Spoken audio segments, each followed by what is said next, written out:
Hello and welcome to the first video back in a while, Stretty News TV. Delighted to be joined by two leading contributors from the blog, Leah and Philip. How are you, lads? Not too bad, Dale. How are you? So we're here to discuss a preview for the Norwich City game in the FA Cup, and I suppose discuss our hopes for the rest of the season in the cup competition, not just the FA Cup, but Europa League as well as that. Philip, firstly with you, going into this game, Norwich City are all over the place at the minute. Project Restart hasn't been really good to them. They're probably going to go down. As for the FA Cup comes, do you think they're going to have any interest in this? Do you think they're going to be, their moods are going to be flattened before the game kicks off? Well, I suppose for Norwich, it's what they're, as you said, they're pretty much down at this stage. So it's the one shining light that they have left for their season. It is an opportunity for them to get some silverware. They haven't won a trophy in quite some time. I think as they go back 30 years, and it's an opportunity to beat Man United. So, Leah, do you think their form going into this game can almost write them off, or should we refrain from getting too complacent, because that's been an issue with Manchester United for some time? So we've been too complacent in games that we should be winning, and then we haven't been able to get the ball across the line. Yeah, I think that's fair. I don't think we can afford to be complacent, because this is probably the best opportunity we're gonna have at some silverware. I think it's important to keep our momentum going, keep our form going. What are we, 13 games unbeaten? Yeah, I think we need to take it seriously. I think we'll win, but it could be a closer affair than what we think it could be. Leah points out we need to take this seriously, Philip. And with that, I want to ask you, do you think Solskjaer's going to make many changes to his lineup? Because we've come back and he made a few changes for the game against Sheffield United. Just some minor tweaks that we've seen from the Spurs game would benefit the team, and they did do that. But I think this is the third game back. Is he going to want to disrupt things too much by throwing in maybe fringe players that haven't been getting many minutes? Maybe he can throw in a few, but I think the bones of the team will be strong, like we've seen against Sheffield United. I'd say it'll be generally a fairly strong side. I can see perhaps the likes of Mata coming in, the likes of Gallo coming in, maybe Brandon Williams, Sergio Romero will probably start, but the crux of the team will probably be fairly strong. Leah, sorry, go ahead. Will probably want to continue his goal scoring streak as well if he can. Well, that's the thing with Martial. But you mentioned De Gea and Romero, and De Gea potentially being dropped. But Romero has been the goalkeeper in the FA Cup since the start of the season, and I think he will start. But just before we got on, I'm speaking to Leah, and she kind of comes with the view, I suppose, due to De Gea's situation of late, Solskjaer might want to keep him in goal. Do you think De Gea should start, Leah? Do you think that's the right decision to make? Yeah, I would start him. I don't see why you wouldn't start him. He's not tired. He's not played a massive amount of games. Last game against Sheffield United, he had nothing to do. So he's not tired. He doesn't need a rest. I think Solskjaer came out today or last night and said, Romero is a great professional. He accepts that he's number 2 to De Gea, and he's always ready to step up when called upon, but he never moans if he's not. He's a great professional. So I think he's hinting there. I think he's hinting to say, I'm likely to go with De Gea, and Romero's not going to mind because he's such a professional. Look, De Gea's been an absolute, he's been incredible since he came to United. Solskjaer's right professionalism. He's known he's been second choice. He hasn't kicked up a fuss. Whenever he's called upon, he's very rarely let us down. And I was just thinking, it was this week on the podcast, I spoke to Mike about it. And with all this talk about Dean Henderson coming back next season from his loan spell at Sheffield and maybe replacing De Gea, very few people are talking about Sergio Romero, and I have stressed the point, when he's been called upon, he hasn't made many mistakes. I think he should be involved in the argument. But do you not think if he starts De Gea today, that it would be a kick in the face for Romero? Or do you think by his comments he might be suggesting that he's been pretty professional, I'm not going to play him in this one, he's going to have to understand? Yeah, I think the latter, just because I think that obviously De Gea's number 1. That's not a secret. Everybody knows that. But he's had a rough patch of form. He's under a lot of intense criticism. He's he's done well in the last game in the sense that he didn't have anything to do. So, the spotlight wasn't on him. Solskjaer might want to continue that, I think, with this game. And, just keep sort of, building up his confidence again. Because I'm sure it's 95% confidence. I'm sure of it. I mean, his limbs haven't changed, have they? Do you know what I mean? His feet still work the same. His arms still work the same. It's in his head,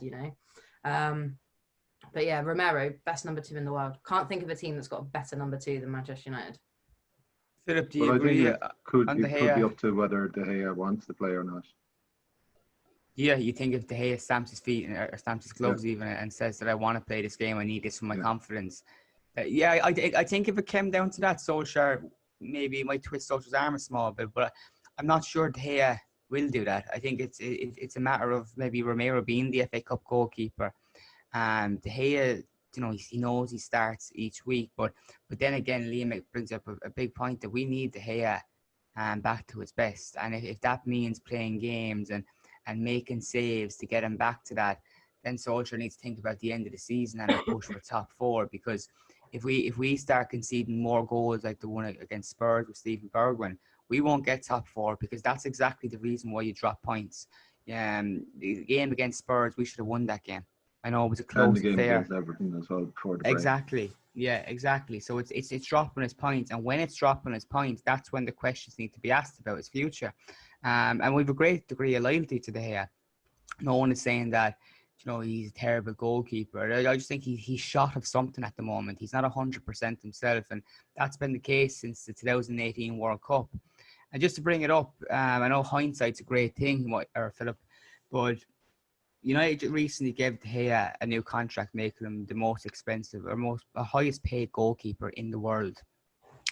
At the time, I remember speaking to people in football who said anyone paying a goalkeeper that money is crazy. There's no one paying a goalkeeper near that money. And at the time, De Gea wasn't exactly in the best form. He was starting to show these signs of mistakes. And we thought then when he signs the contract and the talk about Real Madrid is dead and buried, he'll be able to focus on his Manchester United career again.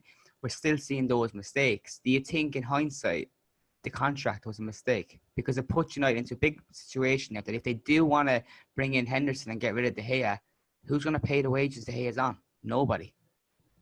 I suppose ultimately in the short term, it was about securing that position and securing his status as the number 1 goalkeeper, because as you can see with other members of the squad, if there's a degree of uncertainty over a particular position or over a player's future or their loyalty towards the club, then questions start being asked as to what's going to happen. Like the club just wanted to put that to bed, but it remains to be seen what the situation is going to be with Dean Henderson. As we see against Newcastle, he is capable of making mistakes himself. So goalkeepers all make mistakes. It's the goalkeepers' mistakes that tend to be magnified, because 9 times out of 10 they result in a conceded goal. Leah, dropping back to you, what's your starting lineup prediction for today's game against Sheffield? We're all kind of on the fence as to whether there'll be many changes to Solskjaer's team. What have you gone with? De Gea in goal. I mean, that one I wouldn't be surprised to see either. Yeah. But I'll go De Gea. Dalot. Bailly, Maguire, Williams. In the middle, Fred, McTominay, Lingard. Yeah.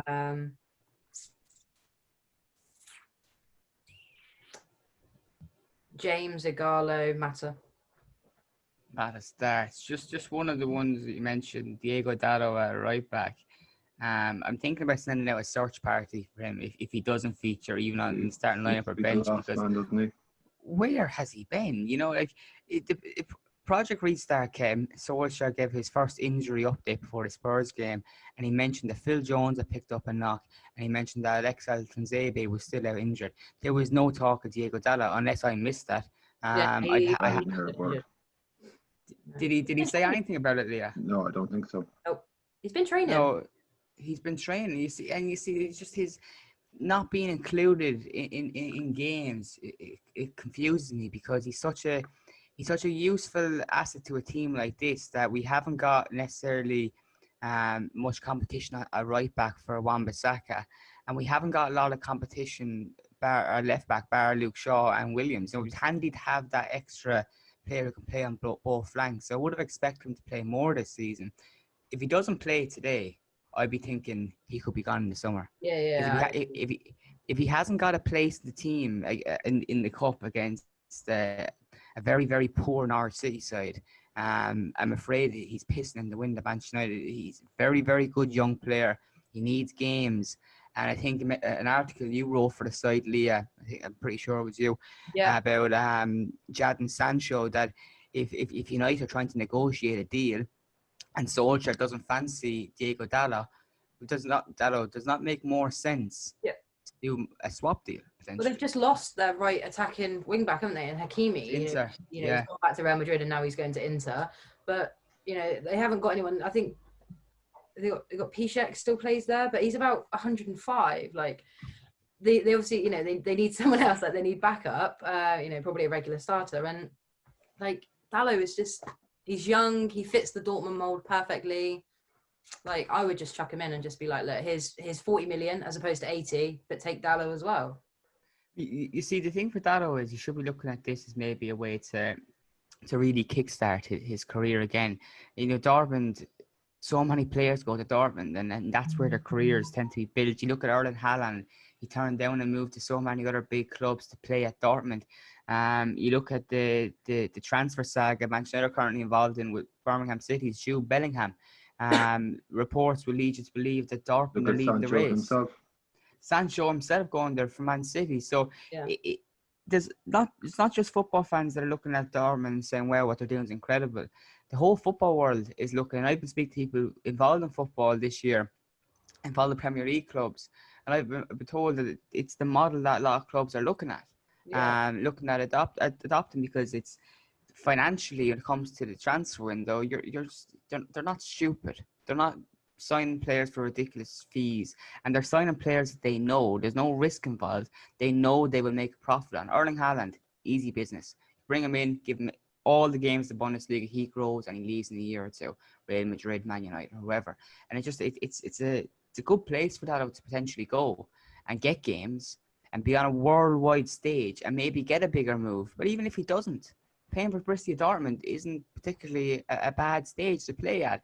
Philip, Bundesliga is a very good league. Yeah, a great league and a well-followed league. I think he'd enjoy it, but that's something that for Fred Woodward and Matt Judge to sort out. Philip, what's your starting lineup for the game against Norwich? Actually, not too dissimilar to Leia's. I don't know whether Lingard will play. I could see maybe Pereira coming into the team.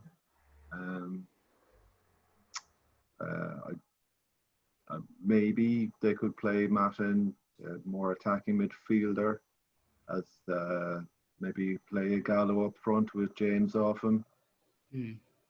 See, James, I want to bring up James because he's someone that seems to get a lot of stick, and some of it warranted. He's not.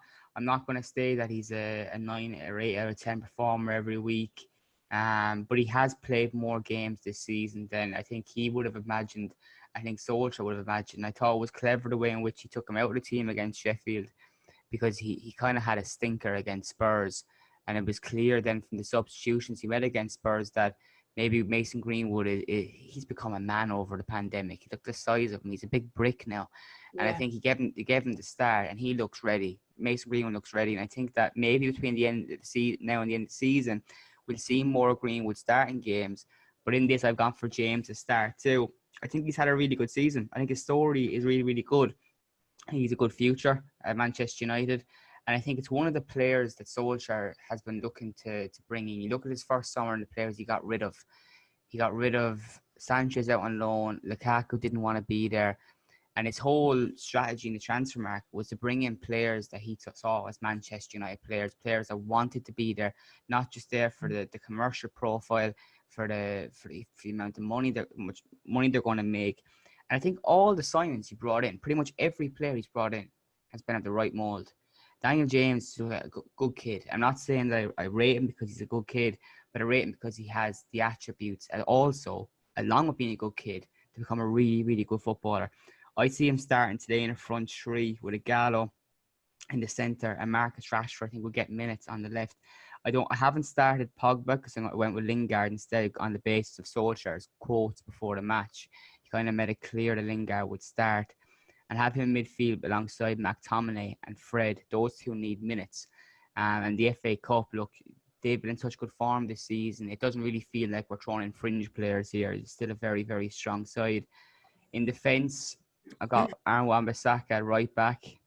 I don't know where Dado is, and I hope you're right, Leah, because he needs minutes. Left back Williams, centre back Maguire, and Eric Bailly. I think Eric Bailly is my preferred choice to partner Maguire. I don't think Solskjaer fancies him, but I think in a game like this, good to give him some minutes, and then Romero in goal.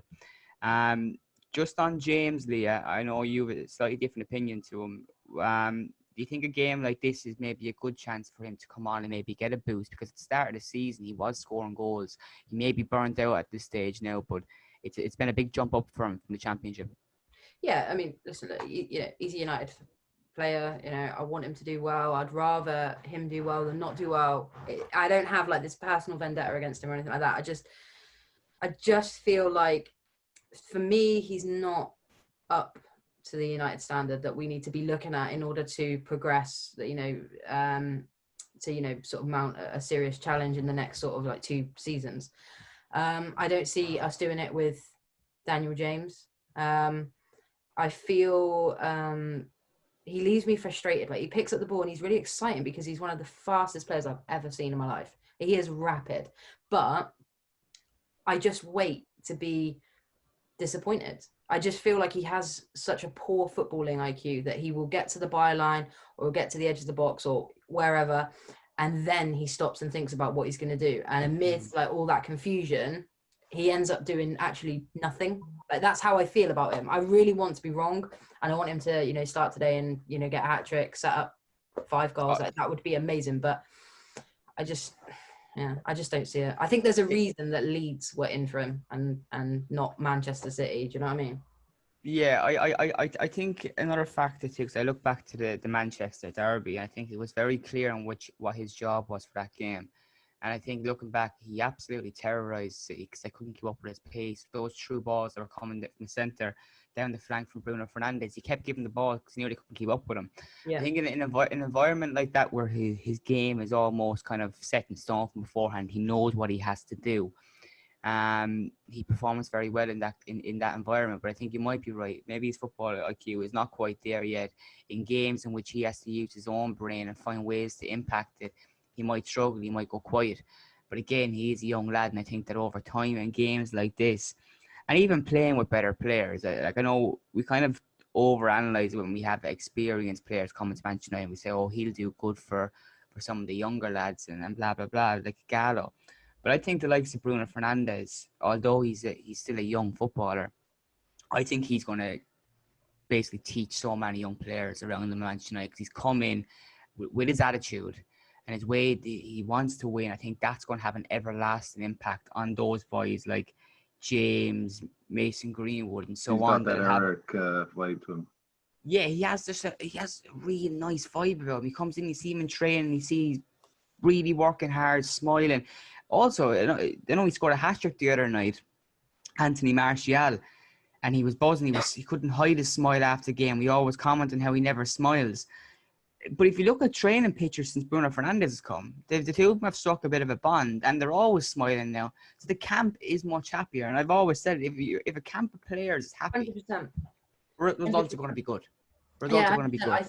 I said that the other yesterday. I think it was when I I wrote that thread which you guys shared, and it was just like, I've never seen Anthony Martial and Paul Pogba look so happy. I've never seen Anthony Martial smile up until now.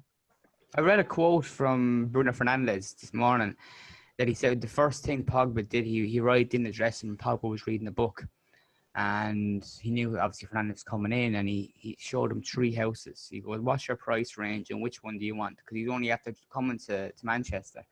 And Pogba rang up the tree house apparently, or three people who owned the house, and went to visit or view the house with Fernandez.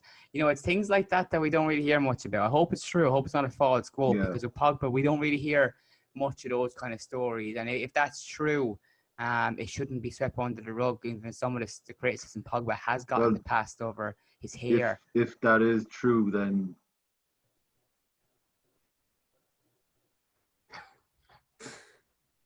And on that note, the vibe around. Philip, you're going to have to go back there. If that was true, and then you paused, we didn't get the actual what you're about to reveal.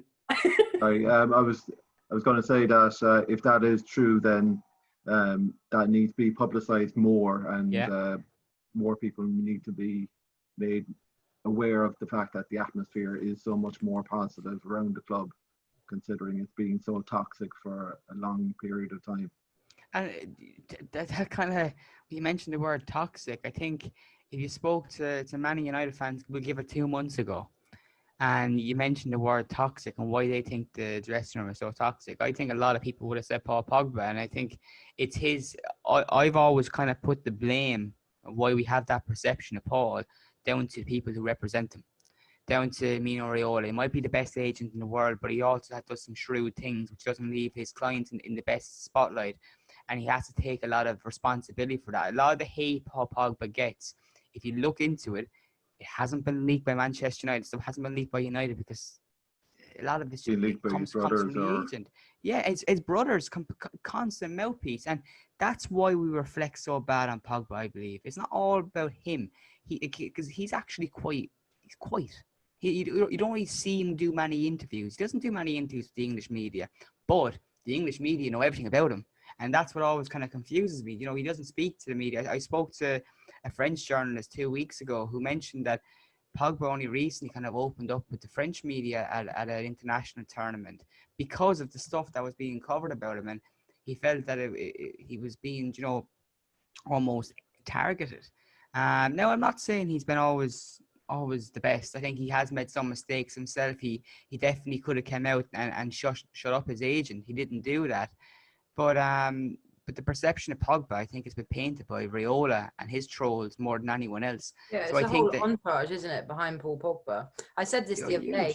I was doing another video with someone else, and I said, like, you know, I don't want to say that Paul Pogba's got a bad attitude, because when I actually stop and think about it, he's never actually done or said anything that's actually made me think that. No, it's all come from you know, like background noise. You know, Raiola and his mum, even, you know, his brothers, you know, this whole like Paul Pogba entourage like going on. I hate it. It's Pogba Inc., isn't it? That.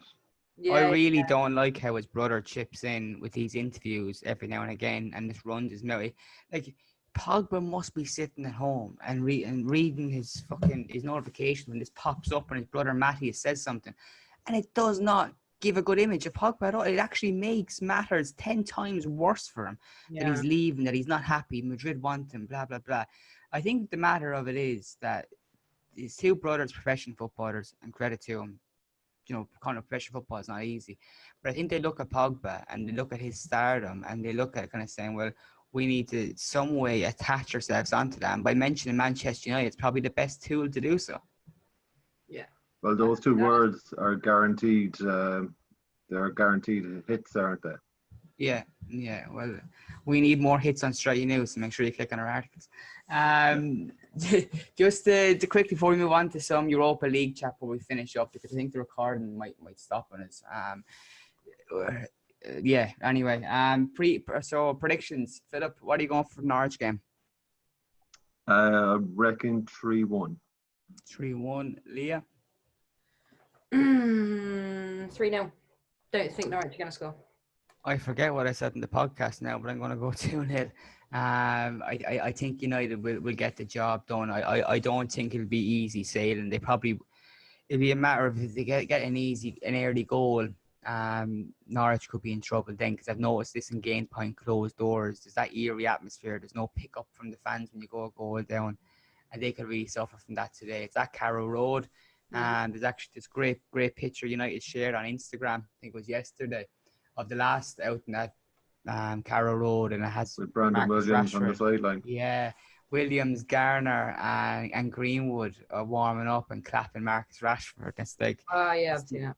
it's the epitome of youth team transition into first team, and where they've come this season. I think next year I'm going to tip James or Garner to make his kind of imprint on the first team. He'll get a few games, hopefully, if he's not sent out on loan. So on the I can Europa see League, somebody like Maguire scoring today, That actually. one. there you go. Lee has it up on the camera. Did you say you could see Maguire scoring, Philip? Yeah. I said that for the Dale, you Spurs said game. Maguire's going to score every week. If you keep saying it, it will happen. It'll happen. It will happen. Exactly. Yeah. So I'm gonna stick a cheeky fiver on it today. So yeah, look, with all this talk, it's like this kind of a cup chat before we wrap it up, and I think we're all hoping, to come away with some trophy this season. It'd be great for Solskjaer. We've already won the Europa League. I think just prior to when we won that in 2017 under Mourinho, I was looking at it like it was a second-rate competition for much of the campaign, and I'm pretending I didn't really care about it. Thursday night football, blah blah. But I'm really proud we won it. We won it in great style. It was a great trophy to win under Jose Mourinho, and I'm thinking now Ferguson's first European trophy was the Cup Winners' Cup, and I think that was the defining factor in Ferguson's career as manager. People talk about the FA Cup, but I think the Cup Winners' Cup was when it really turned for United. We were back on the European scene after the Heysel disaster, which had English team kicked out of football for a long time. And we were back on the block, back winning things, and it was the start of something special for Ferguson. And I'm hoping the same for Solskjaer. If we can finish season with either the FA Cup or Europa League and get top four, you can't fault the man. There'll be no one calling for his head, will there, Leah? Nah. I think we'll get top four at the expense of Leicester. I've said that for a long time, months, even way before lockdown. I have to stick by it now, and I think we'll bag a trophy along the way, and I think it'll be a good season. Say again? I think it'll be a good season overall. Yeah, I thinking back to before Christmas time, Philip, there was a lot of negativity. We weren't very consistent. We were leaking. We were still kind of leaking goals. People were making mistakes at the back. And it was just like, sorry, I got a thing going to pop up. We're not going to be cut off. So the season was kind of nearly about to be a write-off. We're talking about Pochettino at some stage again, maybe coming in. That's totally diffused now. It looks like Solskjaer is the man. This is the Manchester manager for certainty now. He'll be there next season. I think it's a nice lift off his back. If he wins a trophy, it'll be huge celebrations. Yeah, I think even up until that point that United were beaten at home by Burnley, they were beaten at home 2-0. There was a huge amount of pressure on Solskjaer, and then they went out and bought Fernandes and Gallo. You see, like that's one thing.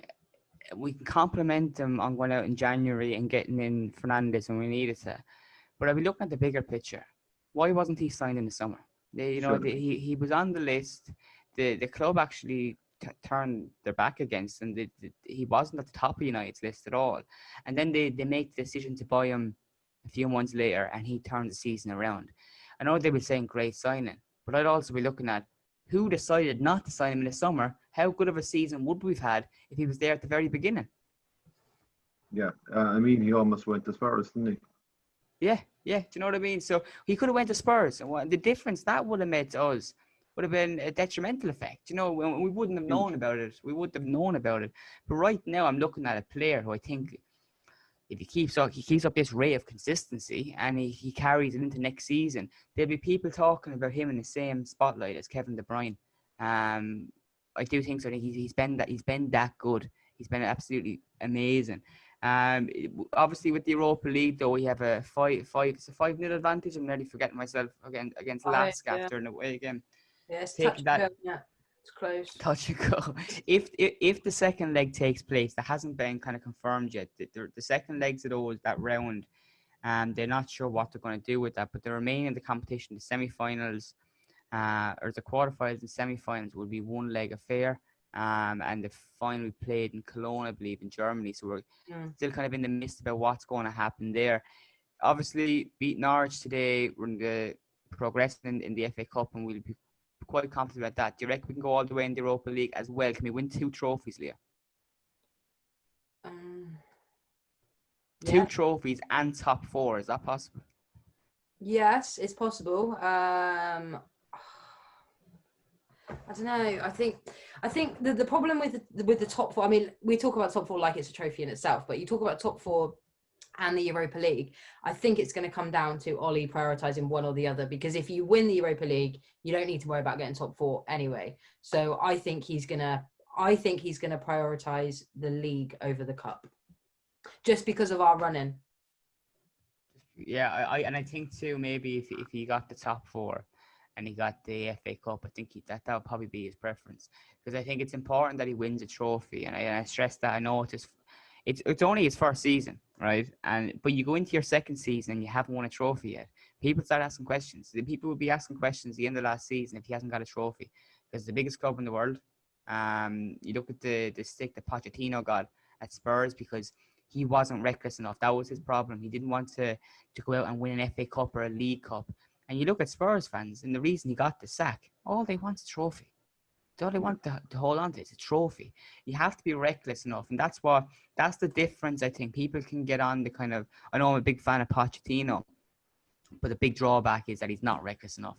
He's not hungry enough to go out and win trophies. And I think long term, that probably makes him a bad fit for Manchester United. It probably does, because we want to win everything around us and we want to be challenging on all fronts.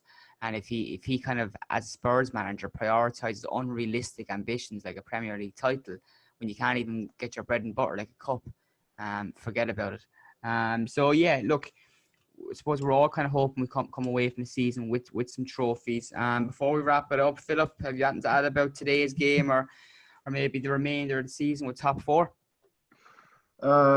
Not much. Well, there's going to be a couple of fairly big and tasty quarterfinals left in the competition. I think you've got Arsenal playing Sheffield United. You've got City away to Newcastle. You've got Chelsea are playing Leicester, I think, or something like that. So that no matter who's left in the competition, is going to be a fairly tasty semi-final and final. And the same obviously goes for the League Cup. I just think that, look, come the end of the season, I just want them to have one trophy. I just want them to have one. I know top 4, that's everyone's priority, but I think it'd be a massive lift off his shoulders for going forward if he wins his first trophy as Man United manager in his first season. It took a lot of weight off Mourinho's back, but as you've seen, it didn't exactly stop him getting the sack either. And Van Gaal, he just won the FA Cup and got the sack. Mourinho came in. Leah, and before we wrap it up? No, I just want to see a good performance again. You know, like I think the performance against Sheffield United in the league on Wednesday. It's a good performance, but there's tweaks there that we can make. You know, a couple of wayward passes, things like that. I'd like to see just overall a better performance, and I would like to see a strongish team go out. I don't want to see boys that don't feature week in, week out start, just because I want to keep that momentum going, and I want to make a stamp on the competition. You know, 3-4-0 victory would be good, I think.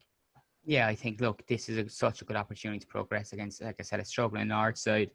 You can rest a few players and bring players in like the likes of Williams, and that I don't even consider really Williams a fringe player. He's played so many minutes this season and he's been such an asset coming into the first team.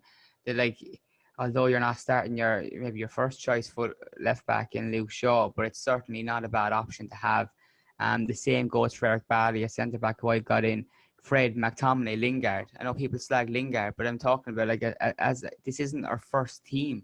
No, these are players that are bringing in, and it certainly doesn't make for bad reading. And again, what's the odds on Marcus Rashford hat-trick today? Marcus Rashford hat-trick. Well, he needs to have his shooting boots on. He hasn't quite found them since. Was that you, Dale? Did you say you think Rashford's going to start? I think Rashford's going to start, because when I was doing out my team for this, Pogba, you said the same thing, Leah. Pogba was in my midfield instead of Lingard. Yeah. Solskjaer's comments kind of changed my mind. I think the likes of Rashford and Pogba, I think that Solskjaer's not going to really want to be resting them too much at the minute. He's going to be wary of how many minutes he gives them in the game, 60 minutes, 45 minutes, whatever he decides. But I don't think he's going to be reluctant in terms of starting them, because he knows they're two players that he wants at their top as Rashford quick needs as a goal as possible. well, to be fair. Rashford needs a Yeah. goal, and again, I said it on the podcast. I think when he has mentioned it as well about Martial, that if he doesn't start this game, I haven't got my starting lineup. I want him to be pissed off. I want him to make it known that he's not happy, and a little dressing room spat, nothing too serious. I want players like that he's looking at this as my tally for the end of the season. I need to start, I need to score, and I'm hungry to get goals. That's a centre forward. That's someone that leads line for Manchester United. If he hasn't got that, I'd be annoyed then. If he doesn't, if he's dropped today, not dropped, but put to the bench, or it doesn't feature at all, and he says nothing, I'll have an issue with that, because I want players hungry for goals. Wayne Rooney, Van Nistelrooy left them out, and they were never happy. You want players like that. I think it's important that Martial develops that to his game as well as scoring goals. But yeah, that's it. We've all kind of predicted that United will qualify for the next round of the FA Cup, and hopefully come away with a trophy or two at the end of the season. Thanks for watching. Happy Pride, folks. Cheers.